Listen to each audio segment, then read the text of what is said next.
جارێکی تر سڵاتان لێبێ ئازیزان چنەرخان کەکجەبار باسی ئەوەی کرد کە ئەمە مەسلەی مەزاج تاکە کەسێک نییە لە راپۆرتەکەی حکوومەت یاریمی کوردستانیشا باس لەوە کات کە زۆر جار شتەکان بە مەزاجی تاکە کەسە بێن بۆ نمونە باسی لەوە کرد قەدەغەکردنی خۆپیشاندان لە شاری هەولێر ئەمە بە یاسایە بە ئەوامرە یعنی بە مەزاج نییە لە سلێمانیش بە هەمان شێوە من یەک ئیزافە بۆ قسەکەی کاک جەبار تێبینیە کە تەوان من هیچ کاتێک ناڵێم دەبێ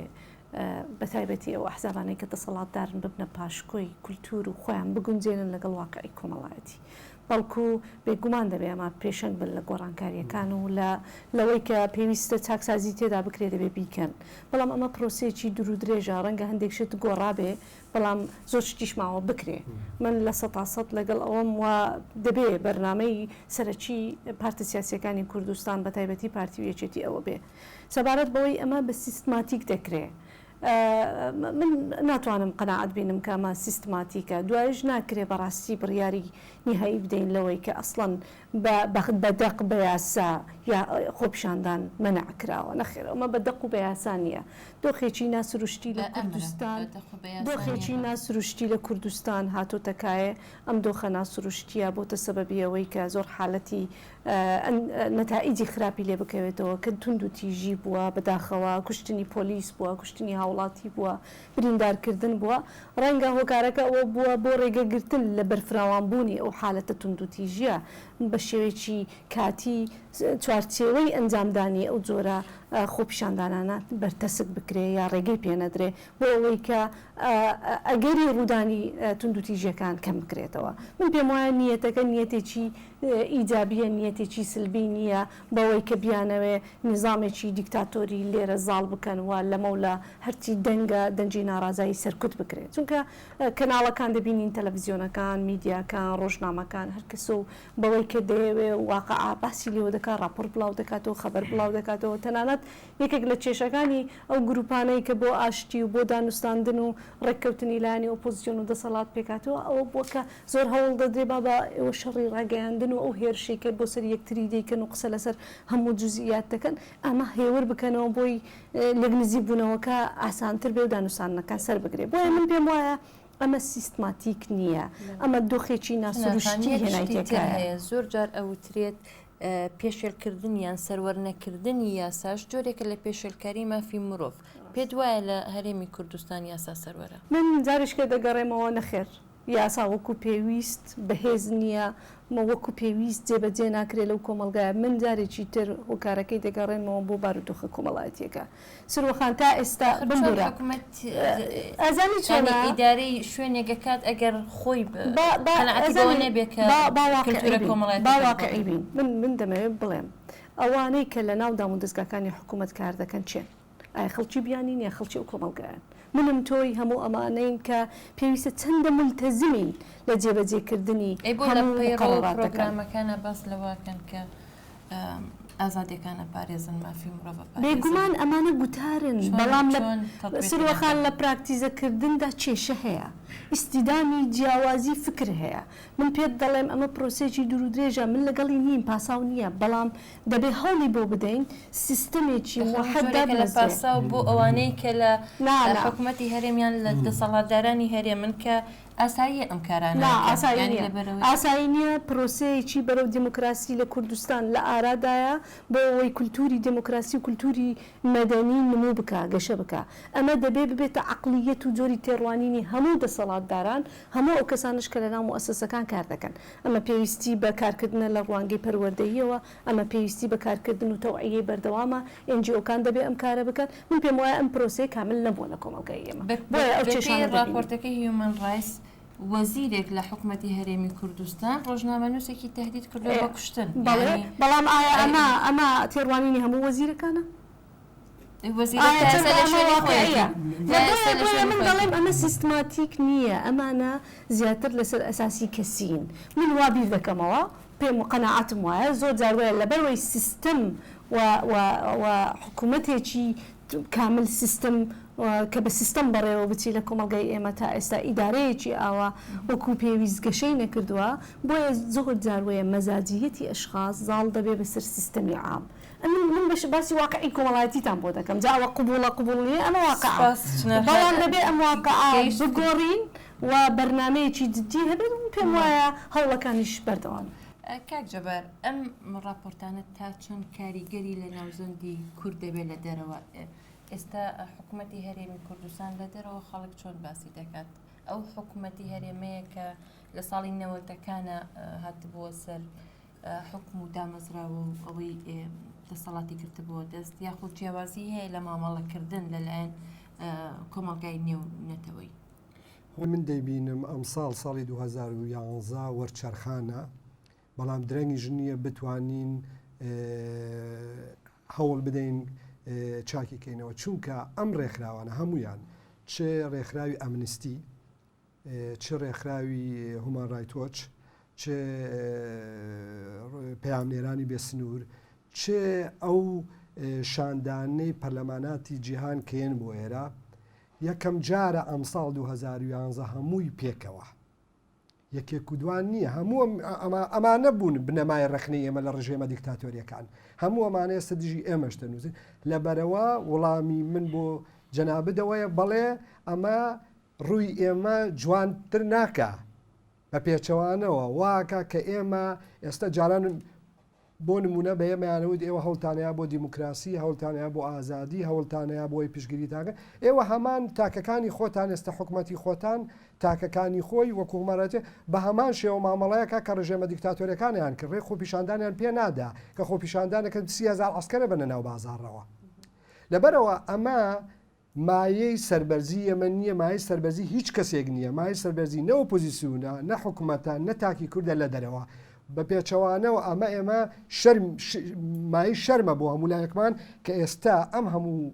راپۆرتە لەسەر حکوومەتی خۆمان دەنووسرێت کە حکوومەتی ئێمە ئاوا پێشکەلکاردەکە ئەمە یەک دوو من بەڕاستی پێم گەرینگە لێرە وڵام بدەمەوە ئەمە وڵامی خوشکە چنار بنەوە ئەمانە جارێکتر بیڵێمەوە کاری تاکە کەس و شەخصی نین نمونەیەک دێمەوە کە جەنابەت پرسیارێکت کرد لە خوشکە چنار ئایا کە وەزیری پێشمەرگە هەر ڕەشەیەکەکە لە ڕۆژنامە نووسێ تۆڵی جا ئەوە تاکە کەسە ناوە نوێ نەوی حکوومەتە ئەوە یەکێکە لە هەرە پایگرنگەکانی حکوومەتی بەدەستە وەزیری پێشمە لە هەوڵاتێکی دیموکراتی بۆ سەروە گۆزیران ملیەگر دەیوت وەرە بزین وایە وانە دەبێ بدرێنە دارگا 3 ڕۆژی تر لە حکوومەتان نەمێنی ئەو سا تۆ متمانە لای خەڵک بۆ خۆپەیاکەی نەکو بڵێ وەزیرەوە جام وەزیر وا بکات خەڵک بەرێتە ژێر پردو لی بداوە ئەو وەزیرەی تر خەڵک بگرێت و ئەم وەزیرە ڕێ بە خەڵک نەدات و وەزیرەکەی تر خەڵک بچەوسێنێتەوە و وەزیرێکی پێنجەم ئەشکەنجە بدا جامەکە حکوومەتە چۆنە بێوابێت ئەبێ ئێمە زۆر زیرەکتانە بۆ مەسلەکان چی نەخەینە باڵی ئەستۆی کەسێک ئێمە ئێستا هەندێک کەم و کوڕی لە حکومڕانی ئێمە هەیە پرسیار لەوەدایە پرسیاری گرنگ پێم وایە پرسیاری گرنگ چۆن چاکیکەین لە هەموو راپۆرتێکە کەم و کوڕی هەیە لە هەموو راپۆرتێکی ئەمە کە یەکە دکتۆراش تەرحەکە لە دکتۆراکەژە خەڵک پرۆفیسۆریە دانیشە ڕخنەی لێگرێڵێ هەندێک کەم و کوڕیتیایە ڕاستە هەموو راپۆرتێ بگری هەندێک کەم و کۆڕیتیە بەڵام ئایا ناوەڕۆکی سەرەکی ئەم راپۆرتە ئێمە لەوا بیبینین ناوەڕۆکی سەرەکی ئەم راپۆرتە تەواوەیان تاونی لەوانەیە بوتبێتی 11 کەس کوژاوە لە باتی دەکەس ئەوە کێشەیەکی گەورە نییە کێشە ئەوەیە کە خەڵک دەکوژێ لە وڵات لەوانەیە وتبێتی 5 جار خۆپیشاندان قەرەکە کراوە بەڵام لە ئەسڵا لەوانەیە 3 بوو بێت ئەمانە کێشە نین من پێم وایە ئەمانە دەکرێت چا بکرێتەوە دەبێ وەکو دەڵێن ئەگەر شتێک پێوە نابێ ڕاست بکرێتەوە بەڵام سپاسی ئەو ڕێکخراوە جیهانیانە بکەن کە ئەوان لە باتی ئێمە کە ئێمە نەمانتوانیوە چاودێری مافەکانی مرۆڤ بکەین ئەوان هاوکاری ئێمە بین هاوکاری خەڵکی ئێمە بین هاوکاری حکوومەتی ئێمە بێ هاوکاری ئۆپۆزیسیۆنی ئێمە بێ کە مافی مرۆڤ بۆ پێشەوە بەرین بۆی ببینە پێشەنگە لە ڕۆژهەڵاتی نەوەڕاست. کەکدانا زۆر جار پاساو لێرە بەوە ئەهێنرێتەوە کە ئێمە هەرێمی کوردستان هێشتا لە قۆڕاغی گواستنەوەدایە کۆمەڵگای مەدەنی چۆن مامەڵە لەگەڵ ئەو شوێراناکە کە لە قۆناغی گواستنەوەدان یعنی ئایا ئەمانی کە راپۆرتەکان لەسەر هەرێمی کوردستان نووسراوە لەبەر ئەوەی کە ئێمە لە قۆناغێکی گواستنەوەیان ئەوان هەڵەیان کردەوە راپۆرتانیان نووسیوە. ڕاستیکەی پێم وایە ینی ئاسانترین وەڵام ئەوەیە ینی دەبێت بگەڕێنەوە بۆ پرینسیپەکانی مافی مرۆڤ، ینی نابێ سنوورێک هەبێ بۆەوەی کە پێشەرکاری لە هەر شوێنێک بکرێت، نابێ چاوپۆشی لەو با بڵێن پێشەرکاری بکرێت. جاوە لە پەیوەندی بە حکوومەتێکی ساوای یاخود ئەزمونێکی ساوایەوەی کە باسی دەکەنەوە هەرێمی کوردستان بێ یاخود لە وڵاتێکی وەکو ئەمریکا و بەریتانیا کە خاوەن کولتورێکی دیموکراسی دوور و درێژن. یعنی ئەو پێم وایە ئەوە دەکرێت وەڵامێک بێ بۆ ئەوە، ینی بەم ناکرێت لەو پرینسیپانە لا بدەین. بەڵام مەسلەیەکی تر هەیە ئەوەیە کە سەبارەت بە خودی ئەو زانیارانەی کە لەناو راپۆرتەکاندا هاتوون، راپۆرتی ئەمنستی ئینتەرناشنال، هیومان رایتس وۆچ، پەرلەمانتارانی سوید، پایامنێرانی بێسنوور، هەتا ئەوانەی ئەو زانیارانەش هەندێکیان بەشێکیان زۆریان پشتڕاست کراونەوە لەلایەن سندیکای ڕۆژنامەنووسانی کوردستانەوە. مەبەستی منەوەیە کاتێک کە تۆ دەبینیت ینی کۆمەڵی ڕووداوی لێکچوو دووبارە دەبێتەوە لە کۆمەڵە راپۆرتی جیازدا، هەروەها لە خلالی چەند ساڵێکدا ئەمانە هەر دووبارە دەبێنەوە، ئێمە دەبێت وەکو گرفتێکی بنەمایی تەماشای بکەین، وەکو ببینین کە پێشێلکاری مافی مرۆڤ بەڕاستی ئەوە دیاردەیەکە لە کوردستان. تا بۆیە ئێمە ناکرێت بەتەنیا بڵین وەڵڵاهی ئەوە لەوانەیە مەسئولێکی نامەسئول ئەوەی کردبێ، یاخود هاوڵاتیەژێک کە باڵێن تەجاوزی مافی ئەوانی تری کردووە ئەوەی کردووە. پێم وایە ئەوە مەسلەی مافی مرۆڤ ینی گرفتێکی بنەمایە لە کۆمەلگای ئێمەدا. بۆ نمونە باسی ئەوەتان کرد کە هەڕەشەکانی وەزیری پێشمەرگا بەرامبەر بە ڕۆژنامەنووسان یاخود لێدوانەکانی. من پێم وایە ئەو کاتە ئێمە دەمانتوانین بڵێن ئەوە مەسلەیەکی شخصیە یاخود گرفتێکی زۆر گەورە نییە. ئەو کاتێک کە بمان بینی باە دام و دەستگاکانی وڵات ئەو کەیسەیان بە هەند وەرگرت باە و پرۆسەیەکی دادگاییکردن دروست باە، ئەو کاتە دەمانگوت بەڕاستی ئەوە لێپرسینەوە هەیە، قابلی قبول نییە، یعنی کۆمەڵی شت هەیە تونند و تیژی بەرامبەر بە هاوڵاتیان قابلی قبول نییە. بۆیش من هەلێرەشەوە داوا دەکەم بەڕاستی لە بەڕێز جەنابی سەرۆکی حکوومەت کە ئەو مەسلەیە بە هەند هەڵبگرێ و پرۆسەیەکی دادگاییکردن ینی یاخود مەبەستم ینی لێپرسینەوەیەکی یاسایی هەبێت لەو کەیسە چێ تاوانبارە باڕوون بێتەوە بەڕاستی. ئەوە ئەو کاتە ئێمە دەتوانین هەمووتمانە بژێڕینەوە بۆ ئەو سیستمەی کە هەمانە و لە هەمان کاتیشدا ینی دەکرێت با بڵێن ئەو کاتە بڵێنەوە شتێک چشمان کردووە بەرامبەر بەو راپۆرتانەی کە با بڵێن سوودماوە گرتووە لەو راپۆرتانەی کە وەکو زەنجێک بۆ ئێمە وایان کردووە کە بە خۆماندا بچینەوە. سەبارەت بە سەرکوتکردنەکانی با بڵێن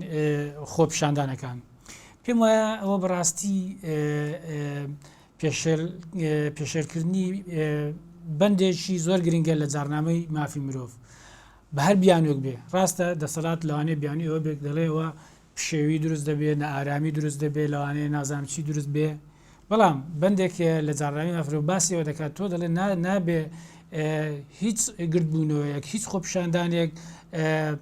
بڵاوە پێ بکەی یاخود سەرکوتی بکەی بە تونند و تیژی، حتا ئەگەر ئەو گردبوونەوەی ئەو خۆپیشاندانە کاریگەری سلبیشی هەبێ لەسەر پێگەی دەسەڵات. یعنی ئەوە بەڕاستی من پێم وایە ئەوە پێشەکاری ینی پەیڕەونەکردنی ئەو بنەمایە. مەسلەیەشی لە هەمووی گرنگتر ئەوەیەکە ئێمە بەڕاستی دەبێت زۆر پێمان خۆش بێ کە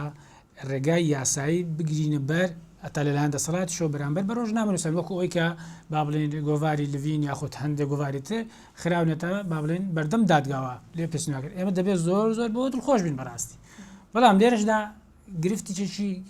ئەساسیمان هەیە، ئایا چێ دادوەرە، چێ حکوم دەکات، چێ ئەو کەیسانی یەکلا دەکاتەوە، ئایا یاسا چەند دەتوانێت دەوری خۆی لە یەکلاکردنەوەی ئەو کەیسەدا ئەو با بڵێن مشکلانەدا ببینێ. تا بۆیە بەڕاستی وەک گوتم ینی ئێمە دەبێت پێمان باش بێ ئەو مەسەلانە لە ڕێی یاسایەک لای بکرێتەوە، بەڵام لە هەمان کاتیشدا ئەوەی کە باسمان کرد کە گرفتی ئەساسیم ئەوەیە یاسا لە ئاستێکی با بڵێن سەروەری یاسا لە ئاستێکی بەرزدانیە. ڕاستی ئەوە لێرەمە تووشی تەناقزێک دەبێت. چنەرخان بەپی ئامارەکان 44 ڕۆژنامەنووس و کارمەندی ڕاگەاندن هێرشی جەستەییان کراوەتە سەر و 23 دەستگیر کراوە. یەکێک لەوانەی کە پارتی دیموکراتی کوردستان زۆر جار ڕخنی ئەوەی لێگیرێتەوە کە توندە لەگەڵ ڕۆژنامەنووسانە. دیانی وەڵامت بۆ ئەمە بۆچی ئەم هەموو هێرشە بۆ سەر ڕۆژنامە نووسان ڕاستە لە ماوەی پێشوە پێشەرکاری بەرامبەر خۆ پیشاندەرانیش کراوە بەڵام بە شێوەیەکی گشتی ڕۆژنامە نووس زیاتر پرشکەکەی بەرکەوتووە. وەڵەن سەبارەت بەو ئامارە ناکرێ ڕەبتێکی بکەین بڵێنەوە پارتی دموکراتی کوردستان تەرەفان لەوەی ئەو ئامارە کە دەخرێت بەڵێ بەڵام ئەویش تەرەفێکە لە کێشەکان کە داوای هەیە لەسەر هەندێک لە ڕۆژنامە نووس. من زۆر ناڕەحەتم و تەئسف دەخۆم لەوەی کە نەکەر ئەو ژمارەی کە تۆ باست کرد بەڵکو یەک ڕۆژنامە نووسیش یەک میدیاکاریش لە وڵاتە ئەزیەت بدرێ ئازار بدرێ بەڵکو من پێم وایە دەبێ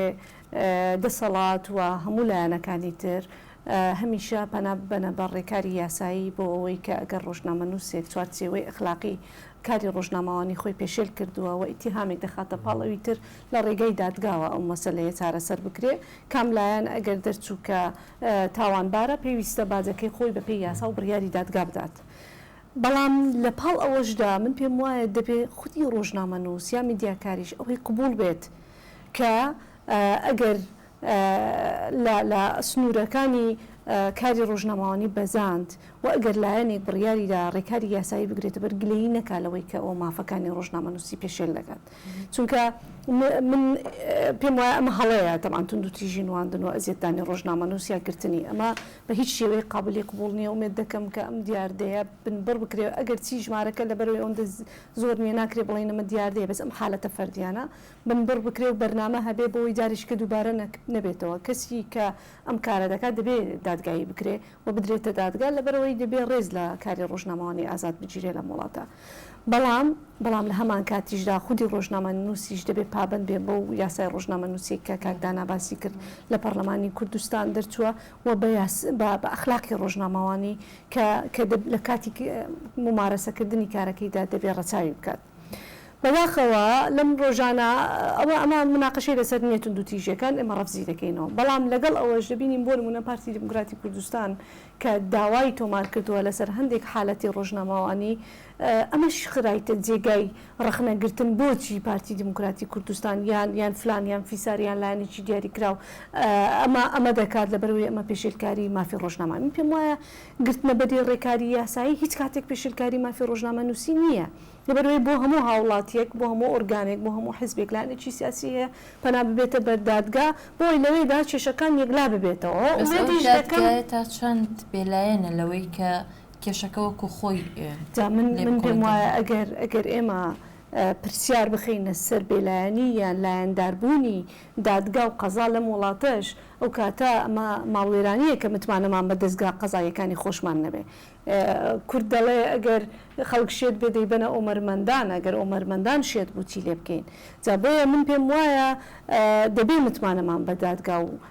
دەستگا قەزایەکانی خۆمان هەبێ و ئومێدیش دەکەم ئەوانش لەو ئاستی بەرپرسیارەتەدا بن کە بتوانن بە شێوەی دادپەروەرانە ئەو کەیسانە یەکلا بکەنەوە بۆ ئەوەی کە عەدالەتی ئیجتیماعی کە هەمومان داوای دەکەین لەم وڵاتە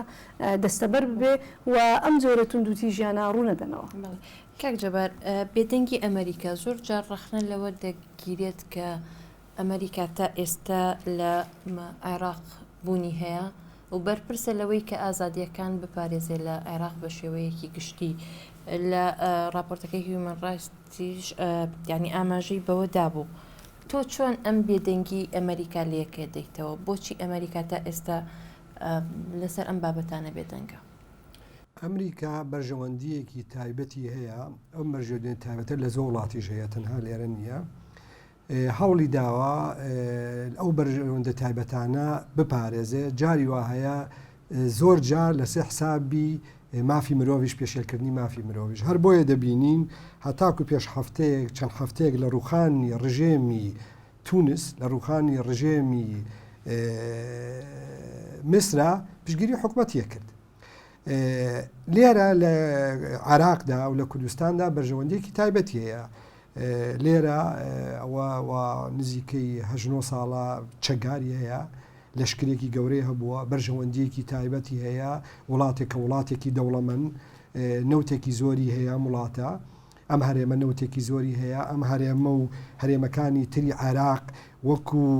حاجزێک بەرامبەر بە ئێران دەبینرێت وەکو ئامانەتێک بۆ سعودی و کوێی دەبینێ لە بەرەوەی بەرژەوەندیەکی تایبەتی هەیە و نایەوێ ئەم بەرژەوەندیە تایبەتەی خۆی لە پێناوی پاراستنی مافی مرۆڤ وا بە ئاسانی لەدەست بدا. هەر بۆیە دەبینین سیاسەتی ئەمریکا لە بەڵانسا ئێستا لە سەبارەت بە کوردستانە لەلایەکەوە لەگەڵ ئۆپۆزیسیۆنە دەڵێن ئێمە دژین و ئێمە نامانەوە پێشێلکردن پێشلکاری هەبێ لەلایەکیشەوە لەگەڵ حکومەتە ناڵێن ئێمە لەگەڵ ئۆپۆزیسیۆنە دەبینی ئەیانەوە هەردوو لا ڕازیکەن ئەیانەوە جار بە جارێ شتێک بڵێن دژی ئەو پێشێلکاریانە بەڵام شتەکە گەورە نەبێت. ئەم سیاست و دوفاقەیە کە هەیە ئەمە تایبەتمەندی بەس دەوایانی کە لە لێرە هەیە لە زۆر وڵاتی تر هەمان شێوانە بۆ تا کە زانیویانە نقطەی حاسم هەیە کە لەگەڵ زانیوان نقطەی حاسم هەیە چوونەتە بەرەی براوە لەگەڵ کەزانیان بەرەی براوە بەرەی سڵتەیە هەولیان داوە پاشان لە بەڵانسەکە لابن بچنە بەرەی براوە کە زانیوان لەوانەیە لە ماوەی 3 هەفتە 4 هەفتەیە ئەم ڕژێمە بڕوخێ خۆ پیشاندەر دەستگرێت چوون لانگری پیشاندنێک لەبەرەوە من سیاسەتی ئەمریکا بە سیر و سەما نبینیم سیاسەتیان هەروە بووە لە زۆر وڵاتە و هەرواشە ئێستا لە کوردستانە نە لە زۆر لانگری ئۆپۆزیسیۆن دەگرن زۆر نە لە زۆر جاریش لانگری تەواوی حکومەتیان هەیە و خۆپیشاندەر هەولانە و بەڵانسێک هەبێ لێرە. دۆ پرسیار هەر سەبارەت بە ڕۆڵ ینی بێدەنگی ئەمریکا باراک ئۆبامای سەرۆکی ویلایەتە یەکگرتووەکان لە وتارەکەی مانگی ئایردا ئاماژەی بە بەرەو پێشچوونی دیموکراسی لە عێراقدا کرد.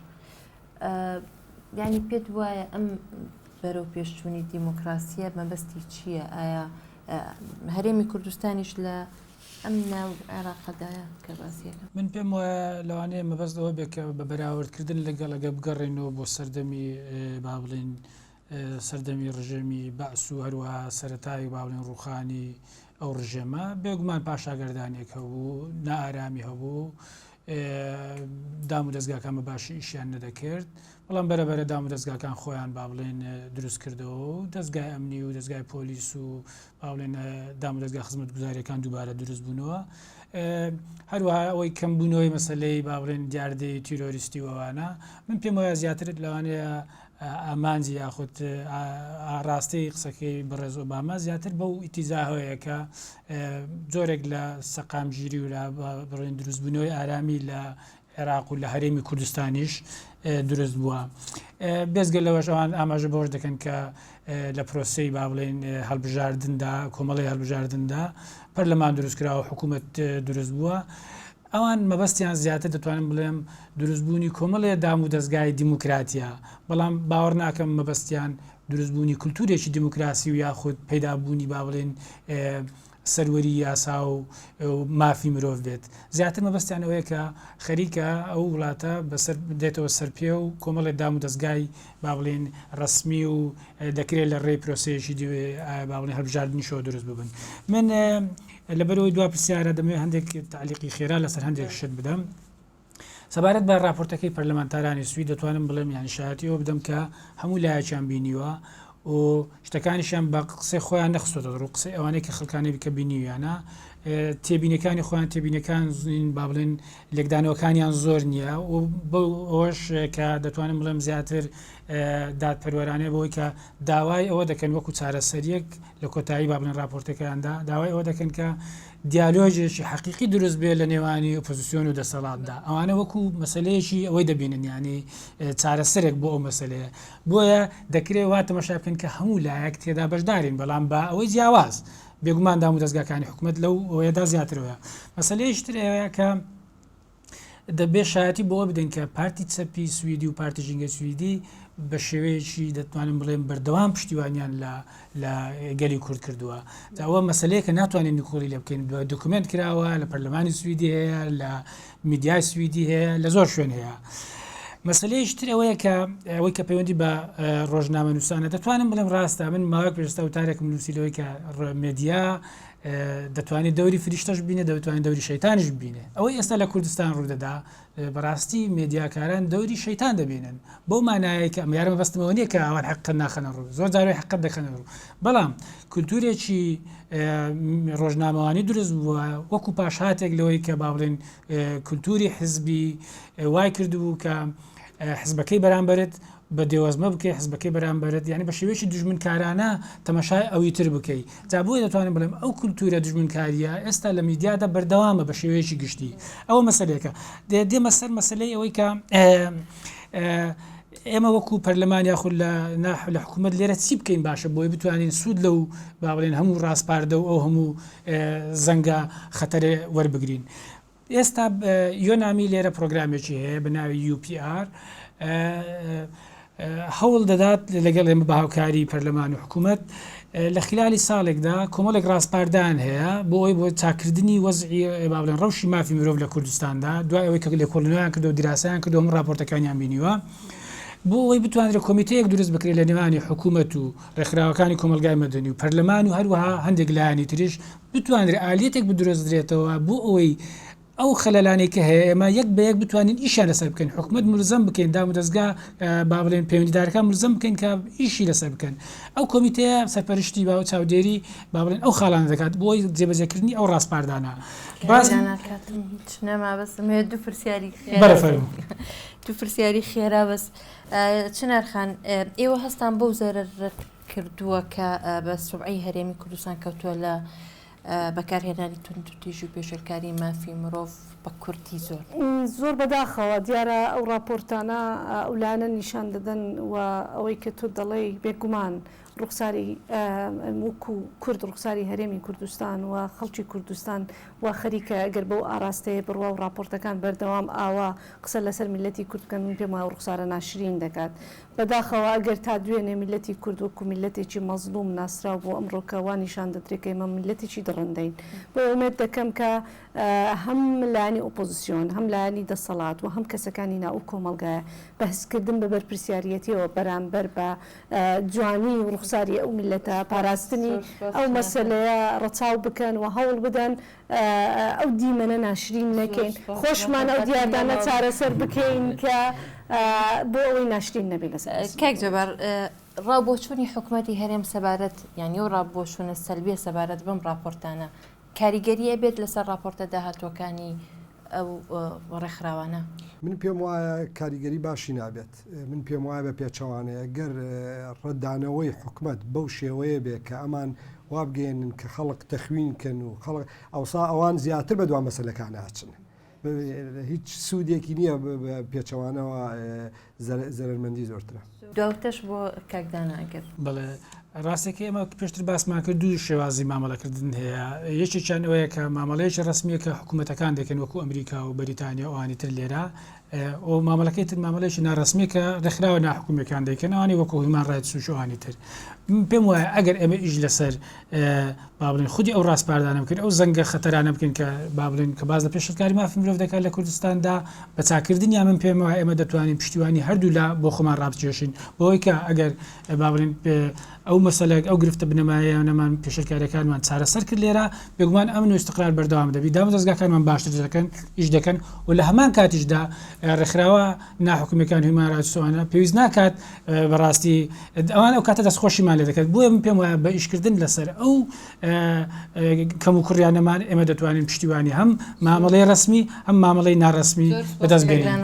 زۆر سپاس بۆ ئامادەبوونتان تا ئەڵلقەیەکی نوێی گفتوگۆی پایتەخت و گفتوگویەکی نوێ خۆتان لەگەڵ